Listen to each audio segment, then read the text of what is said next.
பாருங்க, இயேசுசாமி எங்கே இருக்கிறாரோ அங்கே ஒரு நிறைவு உண்டாகிறது. நிறைவாக்குகிற தேவன், குறைவுகளை நிறைவாக்குகிற கிறிஸ்து. இந்த பூமியில் இயேசுசாமி வாழ்ந்த நாட்களிலே அவர் பலவித அற்புதங்களை, ஆச்சரியங்களை செய்தார். அதில் முதலாவது அற்புதம் என்று வேதம் பதிவு செய்கிறதான இந்த சம்பவத்தில் முதலாவது சம்பவம் எங்கே நடக்கிறது என்றால் திருமணத்தில் நடக்குது.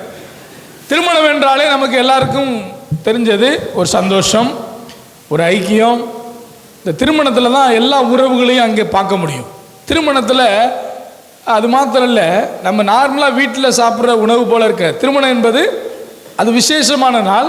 அன்றைக்கி திருமண வீட்டார் விசேஷமான உணவுகளை தங்களுடைய சொந்த பந்தங்களுக்கு தாங்கள் அழைப்பு கொடுத்துருக்கிற ஒவ்வொருவருக்கும் என்ன பண்ணுறாங்க, விசேஷித்த உணவுகளை கொடுக்குறாங்க. அப்படி விசேஷித்த உணவை தயார் பண்ணி இருக்கிற இடத்துல ஒரு குறைவு ஏற்பட்டிருக்கிறது.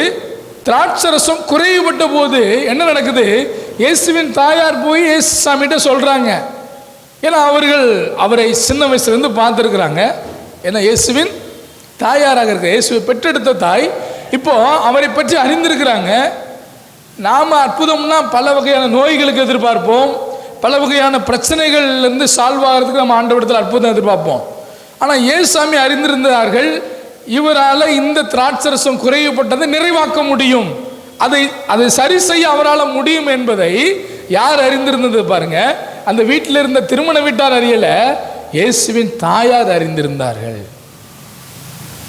அதனாலதான் வேலைக்காரரை பார்த்து சொல்றாங்க, அவர் உங்களுக்கு என்ன சொல்லுகிறாரோ அதன்படி செய்யுங்கள்.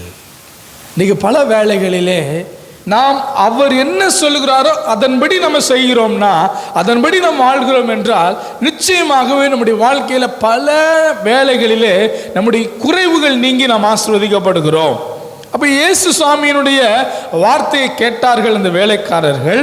அவர் சொன்னபடியே தண்ணீரால் நிரப்பினார்கள் பாருங்க. ஆனால் அந்த வீட்டிற்குள்ள போனபடினாலே அந்த திருமண வீட்டிலே முதலாவது ஒரு அற்புதத்தை அவர் செய்கிறார். அந்த வீட்டில் இருந்த குறைவு நிறைவானது. அந்த திருமணத்தில் காணப்பட்ட குறைவு நிறைவானது. இன்னைக்கு பலருடைய வாழ்க்கையிலே அவர் பல விதமான அநேக விதமான குறைவுகளை அவர் நிறைவாக்குகிற கடவுளாக இருக்கிறார். நம்புகிறீர்களா? நம்முடைய வாழ்க்கையிலே நாம் எத்தனையோ விதமான குறைவு பட்டிருக்கிறோம்.